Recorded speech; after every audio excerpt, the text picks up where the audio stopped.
শীতকালত আমি দেখিছোঁ যে প্ৰদূষণৰ মাত্ৰা আৰু ধূলিবালিৰ পৰিমাণ আচলতে বেছি হয়। তাৰ এটা প্ৰধান কাৰণ হ'ল বৰষুণৰ আচলতে গৰম দিনত যেনেকৈ বৰষুণ হয়, ঠাণ্ডা দিনত বৰষুণ হয়, তাৰ কাৰণে আচলতে ধূলি বা প্ৰদূষণ অলপ বেছি হয়।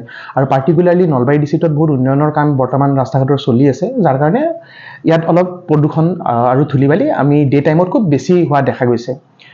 এনেকুৱা আচলতে ক্ষেত্ৰত কিছুমান ৰোগ আমি বেছি হোৱা দেখা যায়, পাৰ্টিকুলাৰলি ENT যিখিনি প্ৰব্লেম আছে, যেনে ধৰক চৰ্দি, কাহ বা ডিঙিৰ বিষ, যাক টনচিলাইটিছ হ'ব পাৰে বা ফেৰেঞ্জাইটিছ হ'ব পাৰে, কাণৰ প্ৰব্লেম কিছুমান দেখা দিব পাৰে। তাৰ বাহিৰে কিছুমান নিউমনিয়া আদি বেমাৰো এনেকুৱা ছিজনত বেছি হোৱা দেখা যায়। ঠাণ্ডা আৰু ধূলিবালি দুয়োটাই আচলতে ইয়াক কণ্ট্ৰিবিউট কৰে বেমাৰটো হোৱাত। নেক্সট কথাটো হ'ল কি, যিখিনি পেচেণ্ট অলৰেডি ব্ৰংকিয়েল এজমাৰ পেচেণ্ট বা আপোনাৰ COPD পেচেণ্ট, পাৰ্টিকুলাৰ যিবিলাক মানুহে খুব বেছি স্মকিং কৰাৰ ফলত যিবিলাক তেওঁলোকৰ হাঁপানী ধৰণৰ ৰোগ কিছুমান থাকে আৰু তেওঁলোকে অলৰেডি কিছুমান ইনহেলাৰ বা মেডিচিন ব্যৱহাৰ কৰি থাকে, তেওঁলোকৰ এইটো ছিজনত তেওঁলোকে বেছি কষ্ট পোৱা দেখা যায়। আৰু তেওঁলোকৰ আমি যদি এটা ছাৰ্ভে কৰোঁ যে হস্পিটেলত বা ডক্টৰৰ চেম্বাৰত যে মেক্সিমাম নাম্বাৰ অফ পেচেণ্ট কোনটো ৰোগৰ এতিয়া এই ছিজনত আহে, নৱেম্বৰ, ডিচেম্বৰ, জানুৱাৰী এনেকুৱা ছিজনত, তো আপুনি দেখিব যে তেওঁলোকে ক'ব যে ৰেছপিৰেটৰী প্ৰব্লেম থকা পেচেণ্টবিলাক বেছি দেখা যায়। আৰু এইটো কোনো বয়স বুলি কথা নাই, একদম এক্সট্ৰিম এজৰ 80 বছৰীয়া লোকসকলৰ পৰা একেবাৰে 6 মহীয়া এটা নৱজাত শিশুৰো এইবিলাক আমি বেমাৰ, এই ৰেছপিৰেটৰী প্ৰব্লেমবিলাক এইটো ছিজনত বেছি হোৱা দেখা যায়। এতিয়া কথাটো হ'ল আমি কেনেকৈ ইয়াৰ পৰা বাচি থাকিম।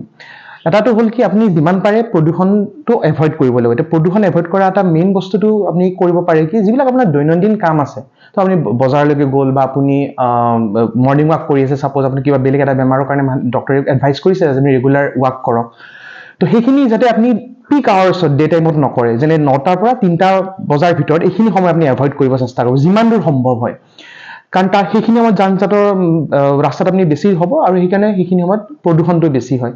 তো আপুনি যদি মৰ্ণিং ৱাক কৰে, সোনকালে উঠাৰ অভ্যাসটো কৰক, সোনকালে আপুনি মৰ্ণিং ৱাক কৰক। আৰু যদি আপুনি ক'ৰবাত যাব লগা আছে, আপুনি অকণমান সন্ধিয়াৰ পিনে আপুনি যাব চেষ্টা কৰিব। নেক্সট হ'ল আপুনি মাস্ক এখন পৰিধান কৰিব। মাস্ক আপুনি পৰিধান কৰিলে অকল বীজাণু বুলি নহয়, আপুনি ধূলি বালিও আপোনাৰ নাকেৰে লাংছৰ ভিতৰত, হাওঁফাওৰ ভিতৰত যাব নোৱাৰে, যাৰ ফলত আপোনাৰ এই বেমাৰবিলাক হোৱাত বাধা আহি পৰে। আৰু আপুনি ডায়েটৰ ওপৰত, আপুনি কি খাব সেইটোৰ ওপৰতো খুব বেছি গুৰুত্ব দিব, কাৰণ আমি কি খাওঁ সেইটোৰ ওপৰত আমাৰ বেমাৰ প্ৰতিৰোধী ক্ষমতাটো বহুতখিনি নিৰ্ভৰ কৰে। স্পেচিয়েলি মই ক'ম দুটা ভিটামিনৰ কথা, ভিটামিন C আৰু ভিটামিন D। ভিটামিন C থকা খাদ্যসমূহ হ'ল আপোনাৰ ধৰক টেঙা জাতীয় যিবিলাক ফল আছে, মৌচুমী টেঙা, আপোনাৰ কমলা টেঙা, এইবিলাকত খুব হাই ড'জ অফ ভিটামিন C পোৱা যায়। আৰু ভিটামিন D আপুনি পাব গাখীৰত পাব, কণীত পাব, আৰু যিবিলাক বাদাম জাতীয় বস্তু আছে সেইবিলাকত আমি খুব হাই ড'জ অফ ভিটামিন D পাব। তো চেষ্টা কৰিব যাতে দৈনন্দিন খাদ্যৰ তালিকাত এই বস্তুবোৰ আপুনি অন্তৰ্ভুক্ত কৰিব, যাতে আপুনি চেষ্টা কৰিব। আৰু এটা কথা হ'ল যে মই সকলোৱে ক'ম যে স্মকিং এনেও বেয়া, গতিকে স্মকিং একদম নকৰিব, এলকহল মদ্যপান নকৰিব, এইবিলাক যিমান আপুনি বেছিকৈ ল'ব। অকল এইটো ছিজন বুলি নহয়, আপোনাৰ এজ এ হ'ল বেমাৰ প্ৰতিৰোধী ক্ষমতাটো বহুত ভিতৰৰ পৰা আপুনি দুৰ্বল হৈ পৰে, যাৰ ফলত আপোনাৰ যিকোনো এটা বেমাৰ হোৱাৰ প্ৰৱণতাটো অন্য মানুহতকৈ, যে স্মকিং বা এলকহল নলয় তেওঁলোকতকৈ আপোনাৰ সেইটো বেমাৰ হোৱাৰ প্ৰৱণতাটো বহুত বেছি পৰিমাণে বাঢ়ি যায়। আৰু ৰেগুলাৰ চেষ্টা কৰক এই বেয়া অভ্যাসবোৰ বাদ দি পেলাই আপুনি যাতে ৰেগুলাৰ এক্সাৰচাইজ কৰক, ব্যায়ামৰ কাৰণে যিমান আপুনি ব্যস্ত নহওক তাৰ কাৰণে অকণমান সময় উলিয়াওক। ধন্যবাদ।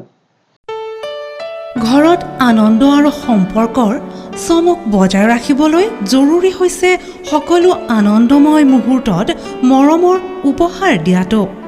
সেইবাবে মধুশ্ৰী জুৱেলাৰ্ছে আনিছে সকলো ৰঙীন ক্ষণৰ বাবে বিশেষ গহনা। হীৰাৰে হওক, সোণৰে হওক বা ৰূপৰে হওক, শ্ৰেষ্ঠ ডিজাইনছ আৰু হলমাৰ্কযুক্ত গহনাই ৰাখে সম্পৰ্কক নিখুঁত। তেনেহ'লে আজিয়ে আনক আনন্দ মধুশ্ৰী জুৱেলাৰ্ছৰ সৈতে। যোগাযোগ কৰক 7002800341 নাইবা ভিজিট কৰক LNB ৰোড, নলবাৰী, অসম।